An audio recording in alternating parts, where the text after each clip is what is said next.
All right, let's see next paragraph. The class listened with rapt attention as one by one the children spoke about actors, sports, stars and politicians and so on. तो सभी बच्चे बहुत ध्यान से सुन रहे थे एक दूसरे की बात, जहाँ बच्चे एक एक actor, sports person and politician के बारे में बता रहे थे, ठीक है, एंड उनके जैसा बनने की बात कर रहे थे। नेक्स्ट टर्न आता है when Kabir got up to speak his hand shook slightly and beads of precipitation appeared on his forehead. मतलब कबीर एक बच्चा था जिसके जब उसका टर्न आया उसको थोड़ा सा उसे नर्वसनेस फील हुई, जिसकी वजह से उसका हाथ कांप रहा था, थोड़ा सा उसके फोरहेड पे पसीना आ गया था, यानी परस्पिरेशन यानी पसीना उसके फोरहेड पे यानी आ गया था। So he was not accustomed to facing the entire class and speaking out aloud. मतलब उसके अंदर थोड़ा सा अकस्टम मतलब नॉट अ वेरी लाइक, मतलब थोड़ा सा अपने आप को फैमिलियर बोलना चाहता था कि लोगों को फेस करके पूरी क्लास के सामने बोल तेज से बोल सके। जैसे बच्चे होते हैं कुछ, उनको थोड़ा सा नर्वसनेस फील होती है, मतलब क्राउड को असेंबली को देख के थोड़ा सा नर्वसनेस फील होती है, उसी को बोलते हैं कस्टम, मतलब not familiar, not like to be, ठीक है। सो उसने तो क्या नेक्स्ट देखेंगे, he knew that he did not have a flair for making speech. Flair means quality होता है, आपने मीनिंग देखा होगा, फ्लेयर फॉर मेकिंग स्पीचेस मतलब क्वांटिटी, मतलब क्वालिटी कहते हैं कुछ भी आपके पास कंटेंट नहीं है कि एक प्रॉपर स्पीच बना सकें, ठीक है। However, he had worked hard on his assignment and had written it from the depth of his heart. But उसने अपने असाइनमेंट में बहुत अच्छा, बहुत एफर्ट डाला, बहुत मेहनत किया, एंड जो भी लिखा उसने अपने हार्ट से, मतलब दिल पूरे डेप्थ में जाकर सोच समझ के एक्चुअल में लिखा उसको। It was different from the others as it did not focus on any one person, profession, or quality. It was a combination of traits and people from different walks of life, people who had studied Kabir's heart. सो अब कबीर का assignment बाकियों से बहुत different था। वो ऐसा क्यों था? क्योंकि उसने एक किसी पर्टिकुलर पर्सन के बारे में नहीं बात की थी अपने असाइनमेंट में, उसने डिफरेंट तरह के लोगों के बारे में बात की थी, उनकी क्वालिटीज़ के बारे में बात की थी, उनके प्रोफेशन के बारे में बात की थी। मतलब कॉम्बिनेशन ऑफ ट्रेड था बहुत लोगों, पीपल्स के, जो different walks of life, people जिनका वर्क जो लाइफ में था काफ़ी एडमायर किया जाता था।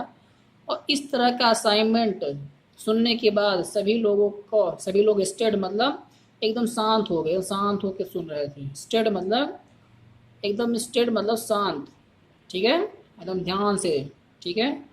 So who had state Kabir heart, मतलब कबीर हार्ट के स्टेड मतलब कबीर के हार्ट को जो मतलब बहुत अच्छा लगा। जैसे कहते हैं ना, कोई चीज़ आपको बहुत मोटिवेट करती है, मतलब बहुत लाइक करते हैं उस चीज़ को, पढ़ने के बाद आप उसको ऑक्यूपाई करते हैं, तो उस चीज़ों से आप जो स्टेट मतलब उसी चीज़ों से कबीर के हार्ट पे यानी दिल पे बहुत प्रभाव पड़ा उस चीज़ का, ठीक है। Okay next, let's see next one what is there.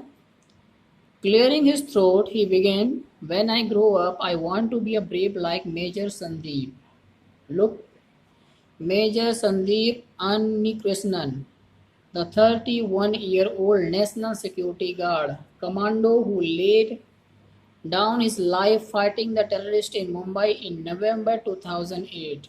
Now look, आप कबीर ने क्या कहा अपनी असाइनमेंट तैयार करने के बाद?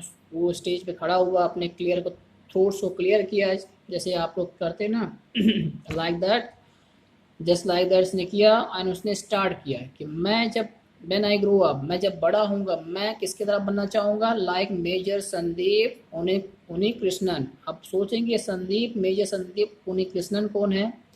ये एक्चुअली में 31-year-old national security guard commando थी, जिन्होंने who laid down his love, जिन्होंने अपनी लाइफ कुर्बान कर दी टेररिस्ट मतलब आतंकवादियों से लड़ने में, इन मुंबई में नवंबर 2008 की बात है।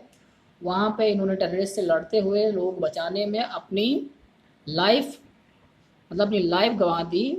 ये थे मेजर संदीप पुनी कृष्णन। तो कबीर किनकी तरह बनना चाहता था? मेजर संदीप पुनी कृष्णन की तरह, ठीक है। इस वजह से वो सभी से उसका असाइनमेंट बहुत अलग था, उसने काफ़ी रिसर्च किया था, काफ़ी कुछ समझा था, काफ़ी कुछ पढ़ा था, तब जाकर उसने अपने आप को बनाने की कोशिश की, किसकी तरह? मेजर संदीप पुनी कृष्णन की तरह, ठीक है। ये कमांडो थे आपके नेशनल सिक्योरिटी गार्ड में।